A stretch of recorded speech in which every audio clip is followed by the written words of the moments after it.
जय श्री कृष्ण। राधे राधे। आज हम सुनेंगे माघ मास महात्म्य कथा के 11वें अध्याय की कथा। बोलिए कृष्ण भगवान की जय हो। पिछले अध्याय में धर्मदूत विकुंडल से शालिग्राम शिला के पूजन का महत्व बता रहे थे। बताते हुए कहते हैं कि जो कोई भी शालिग्राम शिला का जल पीते हैं उन्हें अमृत पान का फल प्राप्त होता है। जिस स्थान पर शालिग्राम शिला विराजती है वहां से 3 योजन तक की परिधि में किया गया धर्म कार्य 100 गुना अधिक फल देता है। साधारण जल में माघ स्नान करने से गिरिराज का फल होता है और समुद्र में जाने वाली नदियों में स्नान करने से 1 पक्ष का, सागर में स्नान करने से 1 मास का, गोदावरी स्नान करने से 6 महीने का और गंगा स्नान करने से पूरे वर्ष का फल प्राप्त होता है। पर यदि शालिग्राम शिला के जल से स्नान कर लिया जाए तो 12 माघ स्नान का फल प्राप्त होता है। इस जल में हजारों तीर्थों के स्नान से भी अधिक फल प्रदान करने की शक्ति होती है। इस जल को पीने वाला मोक्ष प्राप्त करता है। यदि इसके समीप कोई कीड़ा तक मर जाए तो उसे भी वैकुंठ की प्राप्ति होती है। शालिग्राम शिला का जो कोई दान करता है उसे समस्त पृथ्वी के दान का फल प्राप्त होता है। जो शालिग्राम शिला का क्रय विक्रय करता है या क्रय विक्रय में सहयोग करता है वे सब महानरक में जाते हैं। इनका क्रय विक्रय करना मना है, निषेध है। हे साधु, प्राणी को भगवान विष्णु की आराधना करनी चाहिए। ऐसा करने से उसके सभी पाप नष्ट हो जाते हैं। हरि नाम के स्मरण से समस्त व्याधियां नष्ट हो जाती हैं और उनकी शरण में जाने पर यमराज भी उस प्राणी का अनिष्ट नहीं कर सकती। वैष्णव को शिव की निंदा नहीं करनी चाहिए। धर्मदूत आगे कहते हैं कि एकादशी का व्रत सभी व्रतों में सबसे श्रेष्ठ होता है। इस व्रत के करने से सभी पाप नष्ट हो जाते हैं। हजारों अश्वमेघ राजसूय यज्ञ भी एकादशी व्रत के समान फल नहीं दे सकते। समस्त इंद्रियों द्वारा किए गए पाप इस व्रत के करने से नष्ट हो जाते हैं। इस व्रत के समान फल देने वाला कोई भी अन्य व्रत नहीं है। किसी भी नदी या किसी भी तीर्थ का फल एकादशी व्रत के समान नहीं है। जो एकादशी व्रती रात्रि को जागरण करते हैं वे अपने माता पिता और अपनी पत्नी के 10-10 कुलों को तार देते हैं और विष्णु लोक में जाते हैं। परमपातकी भी एकादशी व्रत के प्रभाव से दिव्य लोक की प्राप्ति करता है। जो 3 रात का उपवास और माघ स्नान के बाद स्वर्ण, तिल और गोदान करता है उसे स्वर्ग की प्राप्ति होती है।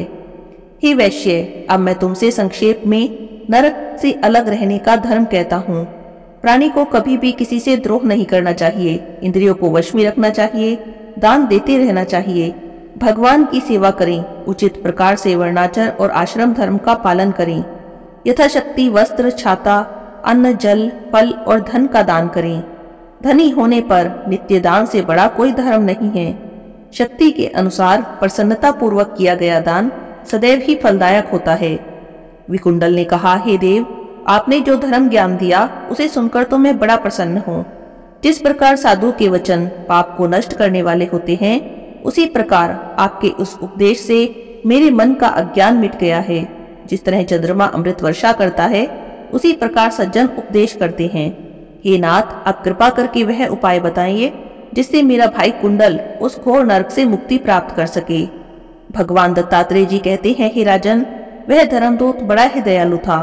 उस वैश्य पुत्र के वचनों को सुनकर उसने एक क्षण तक अपनी दिव्य दृष्टि से ध्यान किया और फिर कहा, हे वैश्य पुत्र, यदि तुम वास्तव में अपने भाई से स्नेह करके उसे नरक यातना से मुक्त करना चाहते हो तो अपने 8 जन्म का पुण्य उसे दे डालो।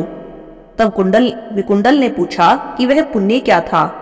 पूरे वृतांत को आप मुझसे विस्तार से कहो। मैं आपके कहे अनुसार अपने भाई को वह पुण्य अवश्य दे दूंगा। तब धर्मदूत ने कहा, प्राचीन समय में मसु वन में शाल्की ऋषि निवास करते थे।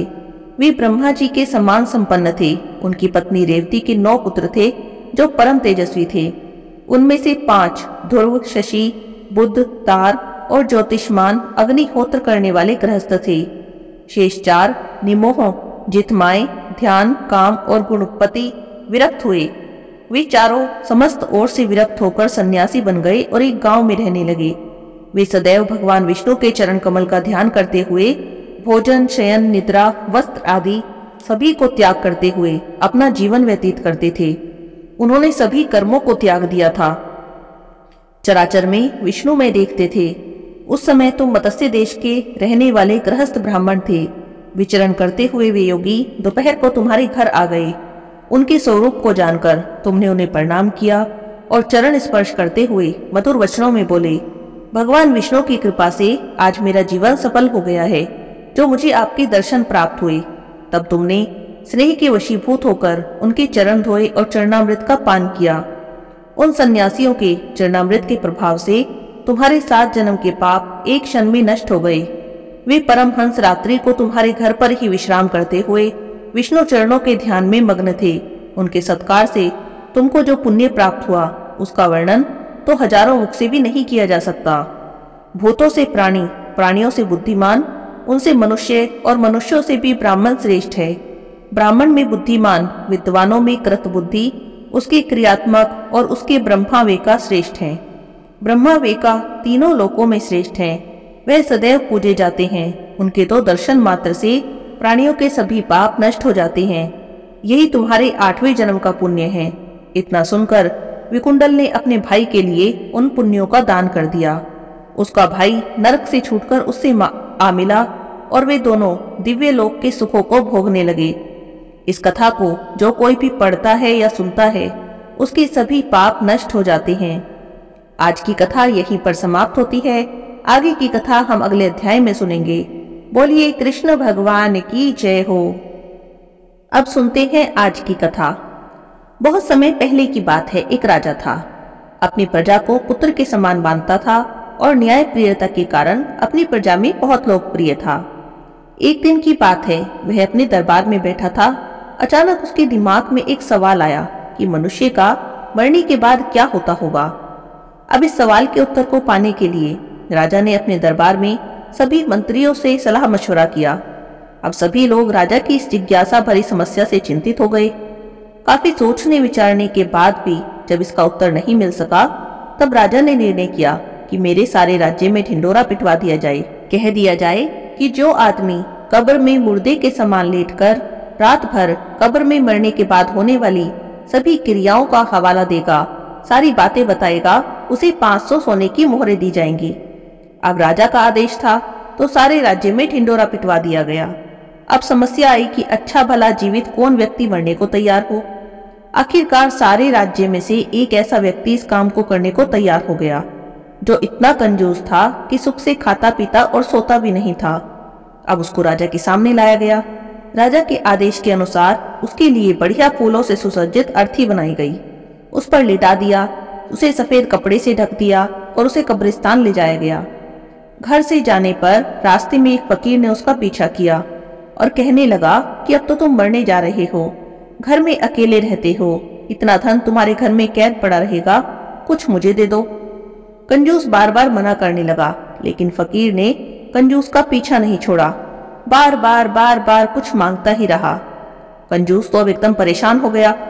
उसने कब्रिस्तान में पड़े बादाम के छिलके, एक ढेर था, उसमें से मुट्ठी भर छिलके उठाए और उस फकीर की झोली में डाल दिए। सारा काम हो गया। कंजूस को कब्र में लेटा दिया, ऊपर से पूरी तरह से कब्र बंद कर दी। बस एक छोटा सा छेद सिर की तरफ खोल दिया, इस आशा के साथ कि इससे सांस लेता रहेगा और अगली सुबह राजा को मरने के बाद का पूरा हाल सुनाएगा। सभी लोग कंजूस को उस कब्र में लेटाकर अपने घर चले गए। रात हो गई। रात होने पर एक सांप कब्र में आया और छेद देखकर उसमें से घुसने का प्रयास करने लगा। अब ये देखकर तो कंजूस की घबराहट का ठिकाना नहीं रहा। वो तो एकदम से घबरा गया। सांप जैसे जैसे कब्र में घुसने का प्रयास करता, उस छेद में बादाम के छिलके आड़ बनकर आते रहते। ये देखकर कंजूस को और भी ज्यादा हैरानी हुई। सुबह होते ही राजा के सभी नौकर बड़ी जिज्ञासा के साथ कब्रिस्तान में गए। जल्दी से कब्र खोदी, कंजूस को निकाला और पूछने लगे कि मरने के बाद क्या होता है, जल्दी बताओ। मरने के बाद क्या होता है ये हाल जानने के लिए कंजूस को राजा के पास ले गए। कंजूस ने राजा के नौकरों की बात को थोड़ा भी नहीं सुना। पहले अपने घर गया और अपनी सारी धन संपत्ति गरीबों में बांट दी। सभी लोग कंजूस की अचानक से दान करने की इस दयालुता को देखकर बड़े हैरानी में पड़ गए। उनके मन में बहुत सारे सवाल उठने लगे। अंत में कंजूस को जब राज दरबार में पेश किया गया तो उसने कहा कि बीती रात मेरे पास एक सांप आ रहा था। मैं बड़ा डर गया था, लेकिन सांप कब्र में प्रवेश नहीं कर सका क्योंकि उस छेद पर बादाम के छिलके जो अड़ गए थे। और उसके बाद उसने पूरी कहानी कह सुनाई और कहने लगा, महाराज, अब तो मुझे समझ में आ गया है कि मरने के बाद सबसे ज्यादा दान काम आता है। दान करना सब धर्मों में श्रेष्ठ है। मरने के बाद रुपया, पैसा, धन दौलत हम कुछ भी अपने साथ नहीं ले जा सकते। बस हमारे पुण्य ही हैं जो हमारे साथ जाते हैं और इसी आधार पर हमें स्वर्ग या नरक की प्राप्ति होती है। बोलिए जय श्री राम, राधे कृष्णा। तुलसी महारानी नमो नमो, हरि की पटरानी नमो नमो। तुलसी महारानी नमो नमो, हरि की पटरानी नमो नमो। धन तुलसी पूर्ण तप कीनो, शालिग्राम बनी पटरानी नमो नमो। तुलसी महारानी नमो नमो, हरि की पटरानी नमो नमो।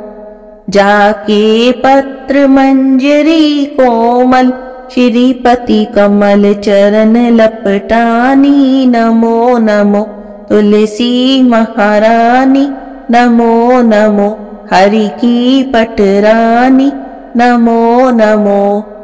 कौन से महीने में बोई रानी तुलसा, कौन से महीने में हुई हरियाली नमो नमो। तुलसी महारानी नमो नमो, हरि की पटरानी नमो नमो।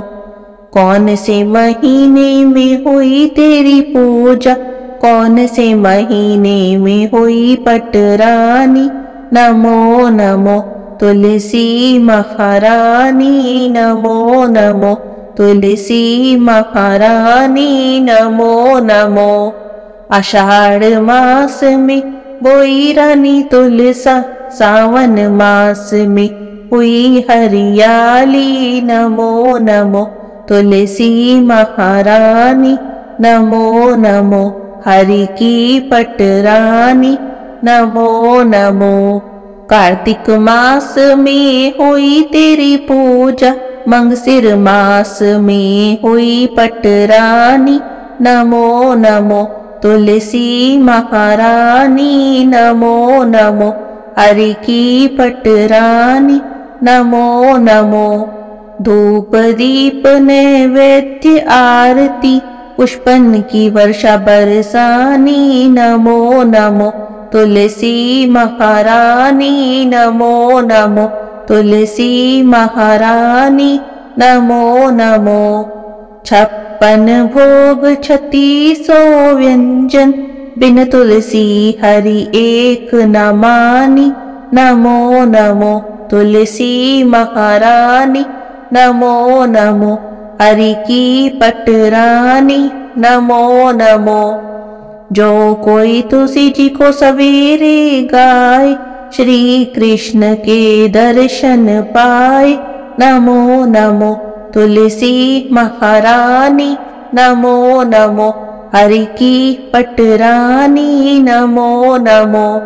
जो कोई तुलसी जी को दोपहर को गाए, खीर खांड के भोग लगाए नमो नमो। तुलसी महारानी नमो नमो, हरि की पटरानी नमो नमो। जो कोई तुलसी जी को सांझ को गाए, श्री कृष्ण जी की आरती उतारे नमो नमो। तुलसी महारानी नमो नमो, हरि की पटरानी नमो नमो। जो कोई तुलसी जी को रात को गाए, श्री कृष्ण के चरण दबाए नमो नमो। तुलसी महारानी नमो नमो, हरि की पटरानी नमो नमो।